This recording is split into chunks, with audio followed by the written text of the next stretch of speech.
Oi, gente. E aí, como é que estão? Tudo bem? Espero que estejam bem. Eu tô bem, saudável. E agora a gente vai dar continuidade aos vídeos que eu falei, né? Que eu vou falar um pouco também da questão da lã com os hormônios, a gravidez, né? Puxando o gancho do último vídeo que eu contei a novidade, que eu tô grávida. Então, eu vou falar um pouco pra vocês dessa relação, a partir dos artigos que eu já tinha aqui, né? E de uns vídeos também que tem da médica dando a palestra. Vou deixar o link aqui de tudo. Então, não esqueçam de se inscrever, de compartilhar, de curtir o vídeo. Vamos lá. Então, pessoal, eu vou falar de dois estudos que eu li, né, que falam de... São pesquisas que fazem estudo de caso com duas pacientes com lã que engravidaram, tá? E esses dois estudos, né, relata de uma paciente com 29 anos que já sabia que tinha lã, e outra, uma paciente de 32 anos que não sabia que tinha lã. Eu já mencionei aqui, né, no canal, sobre a relação da lã com os hormônios femininos, né? E é por isso que tem essa questão, né, da gravidez e a lã, que é uma relação, muitas vezes não, eu digo que algumas vezes pode se tornar uma relação um pouco complicada. Mas, como tudo quando se fala em lã está em investigação, né? Algumas coisas já estão mais concluídas, mas a maioria das coisas estão em investigação. Então, são estudos de casos, né? E questões que a gente traz como exemplo. E vou falar também de alguns vídeos, né? De uma médica pesquisadora da lã, também que fala dessa questão. Então, dos hormônios, né, o que se sabe até o momento é a relação do estrógeno com a linfoangioleiomiomatose, né? E quando a gente está grávida, há uma explosão, né, de hormônios, entre eles o estrógeno. Então, nesses dois estudos, vai relatar situações que podem ocorrer com grávidas. Eu falei podem, né? Então a gente não vive só de podem. Mas eu achei interessante trazer esses casos para a gente ter conhecimento. Então eu vou falar resumidamente como foi feito, não como foi feito esses estudos, né? Mais ou menos como foi esses relatos de casos, tá? Então vamos lá. Bem, esse primeiro estudo foi uma pesquisa que foi desenvolvida em 2003 e realizada por 3 pesquisadores, McLaughlin, Thomas e Hassen.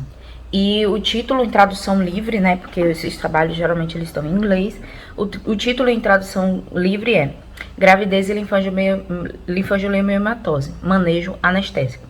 Foi publicado numa revista internacional, o nome da revista é International Journal of Obstetric Anesthesia. Bem, o estudo foi com a grávida de 29 anos, tá? E ela já tinha complicações da lã. Essas complicações vinham desde os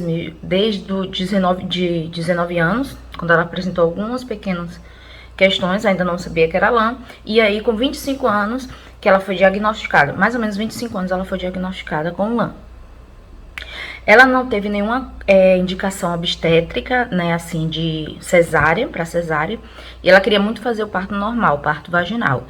Então, os médicos e a obstetra encaminharam para assim, você pode fazer seu parto vaginal normal. E aí, a única coisa que sugeriram foi uma analgesia de um tipo lá, para evitar as pressões intratorácicas durante o processo de contração, né? Durante o processo também de expulsão, durante todo o processo, principalmente do trabalho de parto ativo. E também, caso evoluísse para uma cesariana,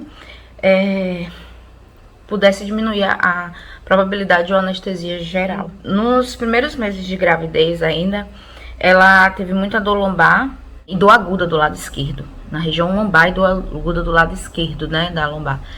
E aí ela foi submetida a um ultrassom e descobriu que ela estava com angiomiolipoma, porém, de 10 centímetros, porém, não foi aconselhado que ela fosse para cirurgia, né, pela condição de gravidez, mas que houvesse um acompanhamento. E aí, A gravidez ocorreu toda tranquila, né, com acompanhamento, não teve nenhuma intercorrência, a não ser esse surgimento da angiomiolipoma, né, e a bolsa estourou com 39 semanas normalmente, assim, ela teve todo o processo normal, e aí teve um trabalho de parto normal, teve o filho, uma menina de 3 quilos, e de parto vaginal, e não teve nenhuma intercorrência de pneumotórax, nem antes, nem durante o trabalho de parto, e nem no período de pós-parto. E aí, após ela ter tido o neném, aí sim ela passou pela cirurgia para retirada do angiomiolipoma, né? E aí ocorreu tudo bem, depois ela passou por exame pulmonar, programa de reabilitação, e ela engravidou novamente. Aí já não acompanharam mais, né, esse processo, mas ela até terminar esse estudo, eles falam que ela engravidou novamente. Pós-parto, a única coisa que aconteceu foi um pequeno pneumotórax, foi resolvido espontaneamente, e o teste, a função pulmonar dela teve um déficit, né, caiu um pouco, tá? Então, o outro artigo é outro estudo de caso também. Essa foi uma pesquisa que foi publicada na revista Respiratory Medicine Case Reports e foi escrito por vários pesquisadores, né? Que é Cador e colaboradores, tá? E retrata uma paciente de 32 anos. E essa descobriu que ela tinha linfoangioleiomatosi durante a gravidez. E descobriu justamente porque ela teve complicações, né? Inclusive pneumotórax. Então esse estudo ele fica relatando mais assim, clinicamente, não só a gravidez. Então fala muitos termos técnicos, né? Mas fala que ela teve que passar a fazer uso do sirolimo depois da gravidez. E não foi falado o tipo de parto que ela teve, que pelo menos eu não encontrei no estudo. E aí o artigo, ele retrata todo um procedimento específico para aquela paciente, de acompanhamento, de indicações bem específicas para ela. Então, no caso dela, ela descobriu durante a gravidez porque teve complicações, diferente da outra que não teve tantas complicações assim, né? Não teve complicações durante a gravidez. Então, há extremos completamente diferentes aí, né, que a gente pode comparar, tá? Então, no primeiro estudo que eu falei, eles também fazem uma revisão de literatura, né, rápida, assim, eles fazem um resumo de vários trabalhos que falam de gravidez e LAM. E aí eles falam justamente isso, que cada caso ele é individualizado, que há casos em que ocorre sim, né, intercorrências durante a gravidez, mas que tem muitas grávidas que engravidam, têm seus filhos e não tem problema algum. Então, a gente vê que é realmente uma coisa individualizada de cada paciente, né? É de cada caso deve ser olhado com cuidado, com atenção e individualizado. E outra coisa que ele observa, né, como nesse próprio estudo, né, que foi da grávida de 29 anos, que foi sugerido analgesia para evitar a pressão intratorácica. Eles, né, sugerem, né, a aplicação da analgesia.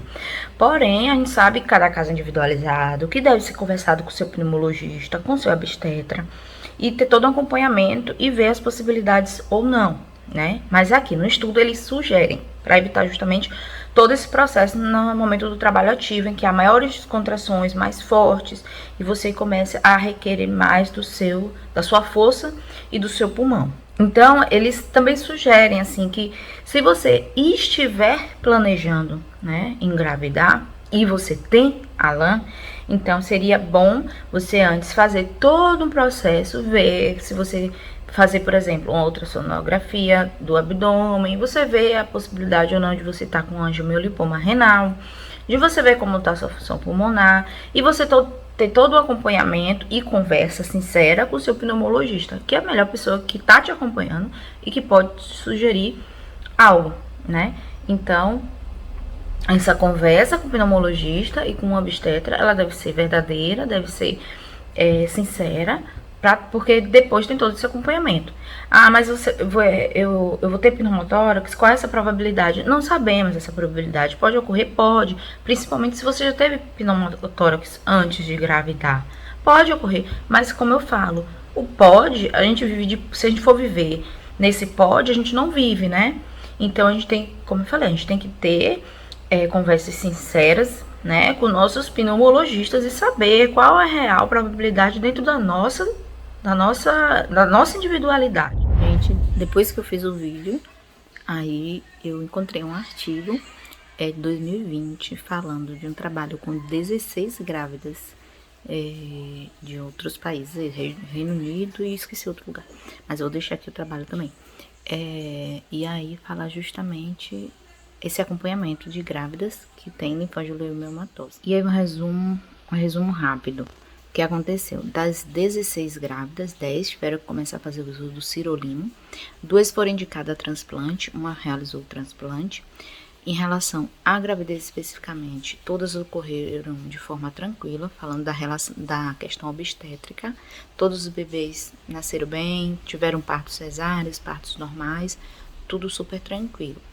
Com relação à linfangiomatosa, houve um grande percentual de pneumotórax entre as grávidas e houve déficit a queda da função pulmonar, na maioria também. E daí o artigo, ele finaliza sugerindo que mulheres com LAM podem sim ter gravidezes saudáveis, ter um neném saudável, né? A gravidez, um parto saudável, mas só que devem ser alertadas que mesmo aquelas que possuem a taxa de função pulmonar boa, ela pode sim diminuir essa taxa de função pulmonar e também ter pneumotórax. E as que têm a doença de moderada a grave devem ser alertadas de que pode ter uma progressão grande da doença, né? Mas ele deixa claro de que cada caso é um caso e que devem ser investigados e ter cuidados específicos com cada médico, tá bom? E o que acontece? É justamente porque durante a gravidez a gente tem esse boom hormonal, é que a gente tende a ter ou não complicações da LAM durante a gravidez. Outra questão também é que a barriga vai crescendo, né? E aí o bebê vai comportando mais espaço ali, vai pressionando todos os seus órgãos, inclusive o pulmão. E aí pode se tornar mais dificultosa a respiração, né? E isso em qualquer grávida, né? Isso não vai acontecer só em quem tem LAM, mas em qualquer grávida. Então, se você já tem um processo de dificuldade, né, com a respiração, de um processo mais delicado com sua função pulmonar, talvez você sinta mais, né? Então, mais uma vez, por isso que tem que ter essa conversa com o seu pneumologista. Então, o que é que eu sugiro?